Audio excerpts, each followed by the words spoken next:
You can ask my wife. The best advice I ever got on love was from a round, balding British professor who spent most of his life unmarried. For the Colson Center, I'm John Stonestreet. This is Breakpoint. In a recent opinion piece at Business Insider, Shana Lebowitz proclaimed, divorce isn't a failure. In fact, it could mean your marriage was a success. According to the relationship experts cited by Lebowitz, the goal of marriage isn't that two people become one flesh or create a family or even share a lifelong love. No, the purpose of marriage, these so-called experts claim, is that we grow as individuals. Even marriages that end in divorce can accomplish that goal. Well, if the goal of marriage is looking out for number one rather than two becoming one, then it makes sense that calling it quits could be a success story. But I doubt that the abandoned spouses and children of even the self-improved would agree with that new way of thinking. This sort of sad nonsense can only be written in a culture where marriage has already been redefined and reimagined around an already redefined and reimagined idea of love. You see, ideas have consequences, and bad ideas have victims. Individual lives and entire cultures are devastated whenever love is reduced to something less than God intended, much less when it's redefined as selfishness. The love, or more accurately, the loves God created for us are way bigger than most of us understand. Back in 2013, when Sean McDowell and I wrote our book on so-called same-sex marriage, I asked a friend to write the epilogue about what he, as an individual who struggled with same-sex attraction, needed from the church. Don't move the goalpost, he wrote, and pretend that the scriptures aren't clear on this issue.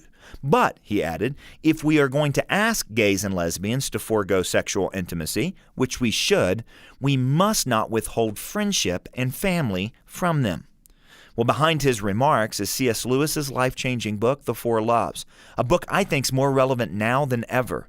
In it, Lewis identifies four types of love: affection, or the Greek word storge; friendship, or brotherly love, the Greek word phileo; sexual love, or eros; and, of course, sacrificial love, agape, what older Bible translations call charity. Now, of course, Christians believe that marriage is the only rightful place for eros.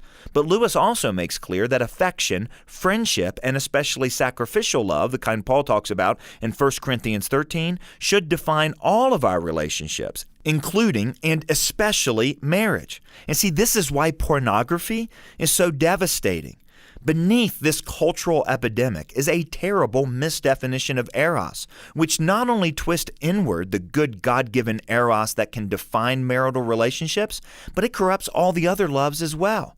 Now, I say twist inward because erotic love is intended by God to turn our attention outward, toward a captivation with the other. Think about it. Eros is literally life-giving.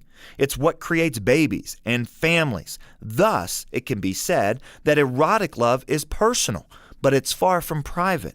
By design, it draws us out of ourselves toward another person, toward her family, and Lord willing, toward new little lives that result from that love, who then take their place in a larger community. Pornography not only corrupts and twists eros, but also phileo and storge as well. When the relationship between men and women becomes as hypersexualized as it is in our culture, men and women can't be friends or show even normal signs of simple affection and caring.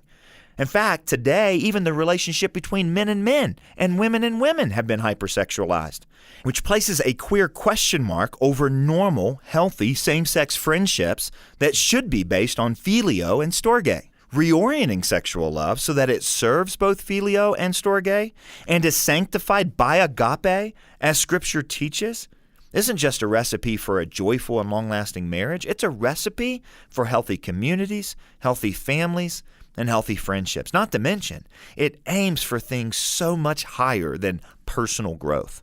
See, every relationship we have calls us outside of ourselves and invites us to show forth the image of the God who not only chose love for his own name, but put so much of it in his world that one Greek word simply would not do.